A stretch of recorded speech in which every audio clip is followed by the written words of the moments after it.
Selamat datang di channel Kerot Susu. Novel Dr. Genius Fang Qiyu. Sinopsis. Dia adalah master seni bela diri termuda dan juga karakter yang paling sempurna di antara kebanyakan gadis. Dia memiliki sentuhan absolut yang misterius, kemampuan pengamatan yang jernih, dan berbagai bakat luar biasa. Tapi sekarang, dia hanya mahasiswa baru biasa di Universitas Pengobatan Cina Jiangjing, yang ingin belajar pengobatan Tiongkok, menemui pasien, dan menjalin hubungan dengan seorang gadis dengan cara yang sederhana. Namun, dalam pesta festival pertengahan musim gugur, dia dipaksa untuk tampil di sebuah pertunjukan, yang mengejutkan seluruh penonton. Kehidupan universitas yang mengkilap dan indah dimulai sejak saat itu. Di universitas, ia bertemu dengan kecantikan di sekolah, Jiang Miaoyu yang cantik dan cerdas yang sedikit menggelengkan hatinya, tetapi jalan cinta tidak pernah mulus, bahkan kepada pahlawan yang sempurna. Dia juga bertemu dengan seorang guru yang baik hati dan ramah, Dr. Sen, yang menemukan tekniknya yang luar biasa dan memberinya kesempatan untuk berlatih. Selain itu, 3 teman sekamarnya yang baik dan menarik sangat berperan dalam hidupnya, meskipun kadang-kadang mereka tampak sedikit canggung. Tapi kehidupan master muda ini tidak selalu penuh kebahagiaan tanpa hambatan, beberapa masalah masih muncul dari waktu ke waktu. Presiden Serikat Mahasiswa yang dominan dan angkuh Li Qingxi sengaja membuat kesulitan untuknya berulang kali. Praktisi seni bela diri yang keras kepala dan pekerja keras Chen Chong sering menantangnya dengan berbagai cara. Hanya karena kepribadian luar biasa di sekitarnya, jalan perjuangan master muda ini tampak sangat menakjubkan. Bab 1. Master Sekolah Tersembunyi. Itu September. Kisah itu dimulai di perpustakaan Universitas Pengobatan Cina Jiangjing. Fang Qiyu tanpa sadar mengambil buku medis Cina bernama Bone Setting dari rak buku dan pergi ke tempat peristirahatan. Dia adalah mahasiswa baru di sekolah. Hujan dan mereka tidak bisa melakukan pelatihan militer. Jadi dia pergi ke perpustakaan sesegera mungkin. Sebelum ia diterima di universitas, Fang Qiyu hanya tahu sedikit tentang pengobatan Tiongkok tradisional, tetapi ini tidak dapat menghentikannya untuk tidak tertarik pada pengobatan Tiongkok, menyembuhkan orang sakit, dan menyelamatkan pasien. Tentu saja, ia memiliki tujuannya sendiri dalam mendaftar ke Universitas Pengobatan Cina. Fang Qiyu mengeluarkan kursi dari meja dan duduk, meletakkan buku di atas meja. Dia menatap lurus ke buku itu. Tetapi dia tidak mulai membuka buku itu, dan hanya meletakkan kedua tangannya di kedua sisi buku itu. Dan kemudian, dia menepuk buku itu sedikit dengan tangan kanannya. Sesuatu yang aneh dan ajaib terjadi. Tanpa tindakan lain, buku itu mulai membalik halaman secara otomatis hanya dengan sedikit tepukan. Menghadapi pemandangan yang aneh, Fang Qiyu begitu tenang. Tampaknya semuanya normal seperti biasa. Untungnya, semester baru saja dimulai, jadi, tidak ada yang ada di perpustakaan kecuali Fang Qiyu. Jika orang lain melihat pemandangan itu, dia akan berpikir bahwa perpustakaan itu berhantu. Fang Qiyu mengangkat tangannya dan menepuknya, tindakan angkat dan tepuk berlanjut sampai buku itu menunjukkan tubuh utamanya. Dia mulai membaca buku itu dengan penuh minat. Setelah selesai membaca halaman, Fang Qiyu mengangkat tangan kanannya lagi dan siap untuk menepuk buku itu. Pada saat itu, langkah kaki yang terburu-buru terdengar di kejauhan. Fang Qiyu perlahan meletakkan tangannya yang terangkat ke bawah seperti biasa. Buku itu tidak membalik halamannya, dan suara itu datang. Aku akhirnya menemukanmu, Fang Qiyu. Fang Qiyu berbalik dan melihat orang itu. Itu Liu Feifei, asisten guru kelas 3, kelas tempatnya. Dia adalah seorang senior yang cantik dan antusias. Fang Qiyu masih ingat adegan yang pertama kali mereka temui. Pertama kali Liu Feifei memperkenalkan dirinya ke kelas sebagai guru kelas, semua anak laki-laki di kelasnya mulai melolong dengan mata mereka yang bersinar. Tanpa diduga, kamu begitu pekerja keras. Semua orang sangat lelah karena pelatihan militer, dan Anda di sini membaca buku. Liu Feifei datang langsung ke seberang meja dan melihat buku itu. Dia bertanya dengan kagum dan ingin tahu, bahasa Mandarin klasik. Bisakah kamu memahaminya? Jurusan kami akan memiliki kelas ortopedi di semester kedua, bukankah terlalu dini untuk mempelajarinya? Aku hanya melihat sekeliling. Fang Qiyu tidak mengatakan bahwa dia bisa mengerti. Dia benar-benar bisa mengerti. Pekerjaan yang baik. Liu Feifei memujinya, dan kemudian bertanya dengan matanya yang besar dan cerah, saya telah memanggil Anda beberapa kali tetapi Anda tidak menjawab, apa yang terjadi? Fang Qiyu tertegun oleh apa yang dia dengar. Dia mengeluarkan ponselnya dan menemukan bahwa 5 panggilan tidak terjawab ada di layar. Dia menjawab dengan malu, ponsel itu akan diam, jadi aku tidak mendengarnya.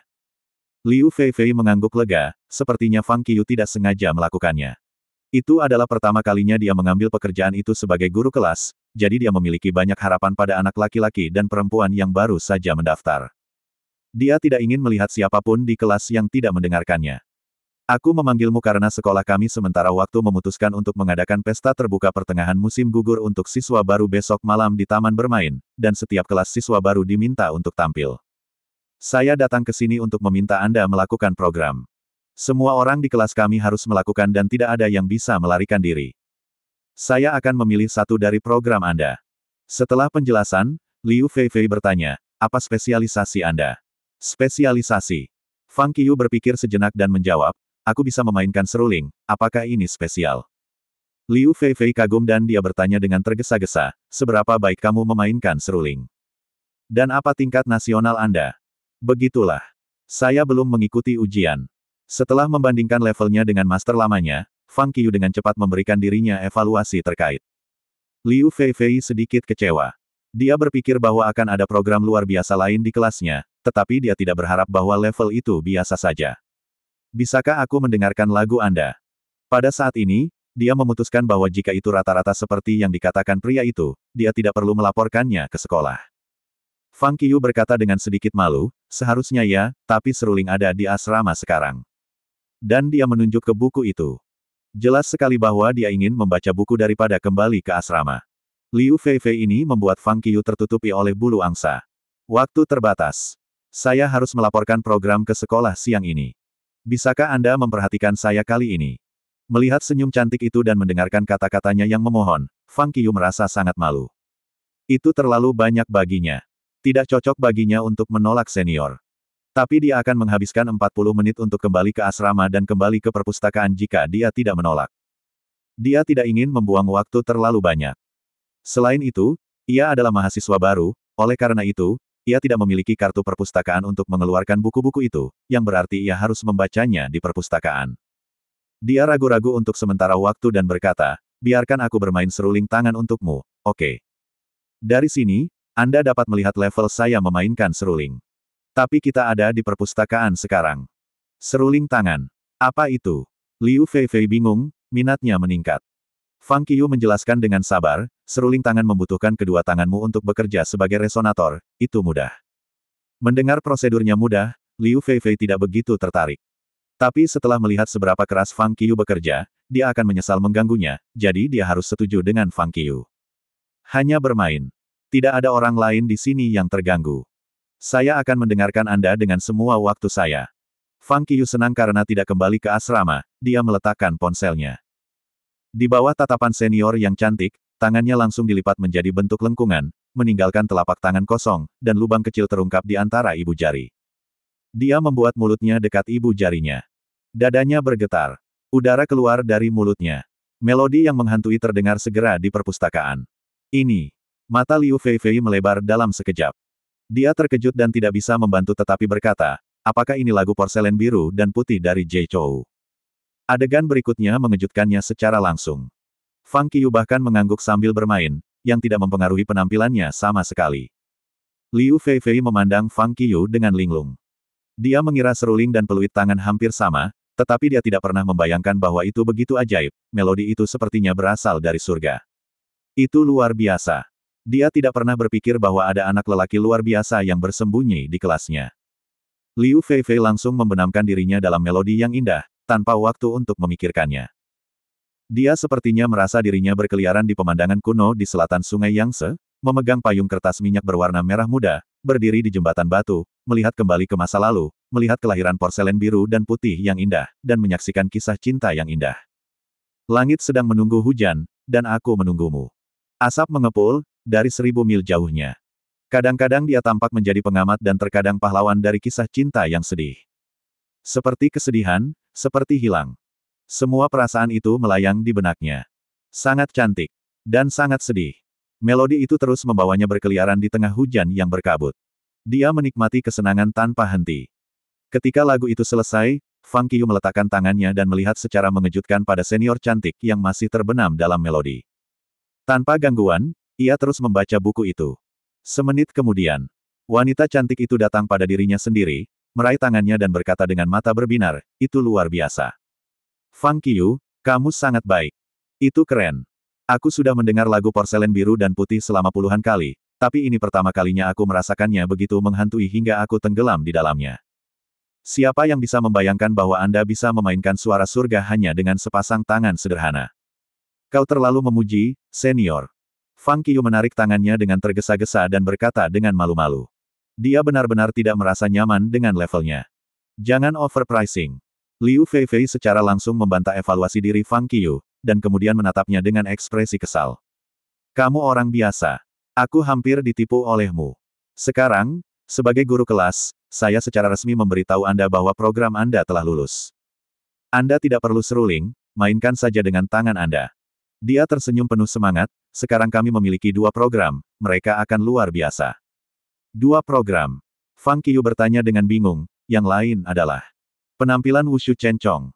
Orang ini sekelas Anda. Dia bisa bermain tinju Cina. Meskipun lebih buruk dari Anda, kinerja masih merupakan program yang bagus. Liu Feifei berdiri, mengangkat tinjunya ke Fang Qiu dan menghiburnya, itu semua tergantung kalian berdua besok malam. Ayolah. Setelah itu, dia mengeluarkan kartu perpustakaan dari sakunya dan melemparkannya ke Fang Qiu. Ini adalah hadiah dari saya untuk kamu. Kembalikan kepada saya ketika kartu perpustakaan Anda sudah siap. Setelah itu, Liu Feifei pergi dengan cepat. Wushu. Fang Qiu menatap tangannya dan tersenyum. Dia bisa bermain wushu juga. Tapi miliknya bernama kungfu. Juga dinamai seni bela diri. Fang Qiu tidak bisa menahan nafas memikirkan kungfu. Dia tidak tahu apa yang sedang terjadi dengan master lamanya. Fang Qiu mulai belajar kungfu sejak berusia 3 tahun dan sekarang dia berusia 17 tahun, yang berarti dia telah berlatih kungfu selama 14 tahun. Semua hal itu dilakukan tanpa sepengetahuan siapapun, termasuk orang tuanya. Dia bertemu master lamanya pada usia 3 tahun, dan master tua itu mengajarinya secara diam-diam selama 12 tahun. Di kelas 2 senior, Fang Qiu membuat kungfunya naik ke level lain, yang membantunya menemukan bahwa master tua itu menderita penyakit tersembunyi.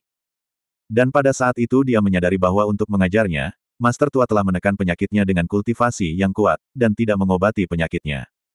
Pada saat master tua itu menemukan bahwa ia tidak dapat menekan penyakitnya, ia hanya meninggalkan satu kalimat dan pergi dengan tenang tanpa jejak. Aku tidak punya apa-apa untuk diajari lagi. Cukup berlatih kungfu Anda dengan keras. Aku akan menyembuhkan penyakitku, suatu hari nanti kita akan bertemu. Dia jelas tahu bahwa penyakit itu tidak akan mudah disembuhkan, karena jika demikian, master tua akan menyembuhkannya lebih awal. Dia merasakan rasa bersalah dan sakit selama dia berpikir bahwa seorang pria yang bertemu dengannya pada usia 3 tahun telah mengajarinya selama 12 tahun tanpa penyesalan, tetapi dia tidak bisa membalasnya atas kebaikannya atau bahkan membantunya sama sekali. Jadi dia mendaftar ke Universitas Pengobatan Cina Jiangjing. Dia berharap dia bisa belajar dengan baik di bidang kedokteran dan menyembuhkan penyakit master lama. Dia juga berharap bisa menyembuhkan lebih banyak orang, tidak hanya master tua. Dia jelas tahu bahwa semakin cepat dia selesai belajar, semakin tidak berbahaya master tua itu. Satu-satunya harapan adalah master tua itu bisa hidup sampai hari itu. Hal yang paling memalukan baginya adalah dia tidak tahu penyakit apa yang diderita master tua itu. Meskipun dia sadar akan penyakit tersembunyi itu, dia tidak tahu kondisi terperinci. Jadi dia tidak bisa belajar dengan cara tertentu. Dia tidak punya pilihan selain mempelajari metode perawatan yang terlibat dalam pengobatan tradisional Tiongkok sebanyak yang dia bisa, dan berusaha untuk tidak menyia-nyiakan 1 menit pun. Alasan mengapa dia membaca buku ortopedi pertama adalah karena dia adalah seorang praktisi kungfu. Dia tahu banyak tentang tulang dan otot dan telah mempelajari beberapa metode pengobatan cedera jatuh dengan master lama. Jadi dia bisa belajar dengan cepat tentang buku-buku kuno semacam ini. Dia berharap mereka dapat mengambil 1 atau 2 kasus sebagai contoh untuk diikuti oleh yang lain dan dia bisa menjadi dokter yang baik.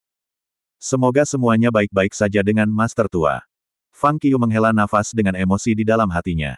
Dia mengumpulkan kartu perpustakaan, mengendalikan pikirannya dan terus membaca. Perpustakaan juga memulihkan ketenangannya. Saat telapak tangan Fang Qiu terus naik dan turun, halaman-halaman buku dibaca. Segera, sebuah buku selesai. Dia berdiri dan pergi ke rak buku untuk mengambil buku kuno lain tentang ortopedi. Dia bersiap untuk belajar dari satu subjek ke subjek lain sampai hari dia mendapatkan semua pengetahuan dari buku-buku kuno. Jika pengobatan modern dapat menyembuhkan penyakit, master lama tidak akan menekannya begitu lama. Jadi Fang Qiu memilih untuk mencari metode dalam buku-buku kuno. Segera, buku lain selesai. Fang Qiu adalah pembaca yang cepat. Itu tidak seperti membaca buku sama sekali, tetapi membaliknya. Fang Qiu telah membaca 4 atau 5 buku kuno ortopedi sepanjang pagi. Melihat waktu di ponsel, itu jam 11 siang. Fang Qiu meregangkan dirinya, memobilisasi kekuatan internal untuk berputar di sekitar tubuh, dan rasa lelah menghilang seketika. Dengan buku yang belum selesai di tangannya, ia memilih beberapa buku ortopedi kuno lainnya. Dia memutuskan untuk membacanya di asrama. Dia datang ke departemen pinjaman dan menyerahkan buku-buku dan kartu perpustakaan kepada pustakawan, seorang pria parubaya yang tampak agak serius. Pria parubaya itu melirik kartu perpustakaan sesuka hati, lalu melirik buku-buku kuno itu. Dengan jejak kejutan di matanya, dia menatap Fang Qiu. Kejutan di matanya bahkan lebih kuat. Mahasiswa baru. Anda bisa mengerti buku-buku itu.